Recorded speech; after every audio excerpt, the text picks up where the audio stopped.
Guys நேற்றுக்குலாம் இந்த இடம் heavy டிராஃபிக்காக இருந்துச்சு. ஒய் அப்படின்னா இன்றைக்கி வந்து பார்த்திங்கன்னா கேரளாவில் லோக்கல் பாடி எலெக்ஷன் டே.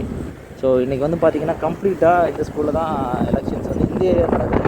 வெரி வெரி பீஸ்ஃபுல், எந்த விதமான பிரச்சனையும் இல்லை. நம்ம ஒரு மாதிரி கோடு போட்டு அந்த லைன் போட்டு பார்டர் கட்டி உட்கார்றது அந்த மாதிரி இருந்தாலுமே பட் அந்த ஒரு பார்டருக்கு பிறகு எந்த விதமான சலனமும் இல்லாமல் நல்லா நீட்டாக அமைதியாக எல்லாருமே ஓட்டு போடுறாங்க, அமைதியாக போயிட்டுருக்காங்க.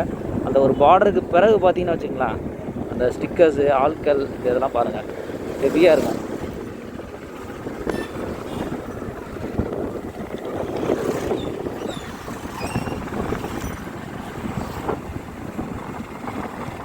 ஒவ்வொருத்தங்க ஒவ்வொரு ஏரியாவை எடுத்து அவங்க வந்து எலெக்ஷனுக்கான கேம்பெயின்ஸை வந்து அந்த பாக்ஸ் இருக்கும்ல அந்த ஏரியாவில் அந்தந்த வர்ற நபர்களுக்கு அந்த ஷீட் கொடுக்குறது அந்த மாதிரி விஷயங்கள்லாம் பண்ணிகிட்ருக்குறாங்க.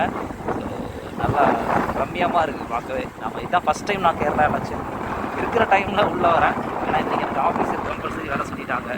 ஸோ சென்ட்ரல் கவர்மெண்ட் இதெல்லாமே இன்றைக்கி லீவ் விடக்கூடாது அப்படின்ற ஒரு விஷயத்தையும் சேர்த்து சொன்னதுனால சென்ட்ரல் கவர்மெண்ட் ஆஃபீஸர்ஸ் எல்லாருமே இன்றைக்கி வந்து கவர்மெண்ட்டோட ஆர்டர் படி இன்றைக்கி எல்லாருமே ஆஃபீஸில் இருப்பாங்க.